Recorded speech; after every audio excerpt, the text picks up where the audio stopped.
उधर Gulmarg development authority के chief executive officer Tariq Hussain Naik ने ऐलान किया है कि सयाहती मकाम गुलमर्ग में बढ़ती हुई ट्रैफिक और माहौलियाती आलूदगी पर काबू पाने के लिए 5 जुलाई से 5 अगस्त तक आजमाइशी बुनियादों पर और इवन ट्रैफिक निज़ाम नाफिज किया जाएगा। इसके तहत गाड़ियों के रजिस्ट्रेशन नंबर के आखिरी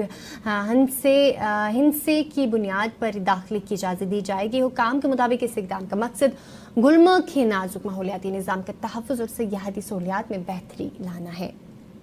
गुलमर्ग को किस तरीके से डिकंजस्ट किया जाए, ट्रैफिक किस तरीके से रेगुलेट किया जाए, तो हमने एक शुरुआती तौर पे एक पायलट बेसिस पे एक शुरुआत करनी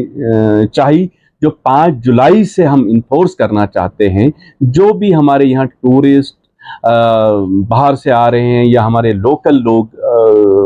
गुलमर्ग की तरफ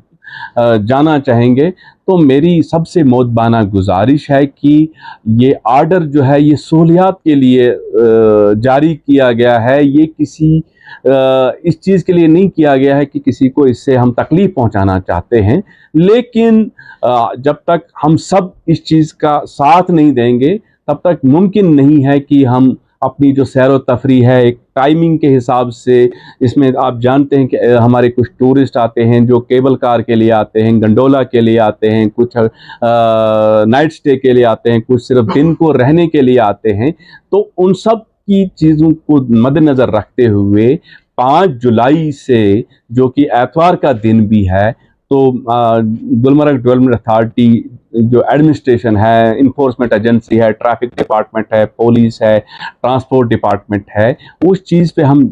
सभी लोगों से गुजारिश करते हैं कि वो अपना प्रोग्राम उसी तरीके से मुरतब करें। 5 जुलाई को, जैसे 5 जुलाई हमने कैलेंडर की का हवाला देते ये कहा है कि कैलेंडर की डेट और गाड़ी का जो नंबर है उसका आपस में मिलाप करके वो अपना जो है शेड्यूल तय करेंगे।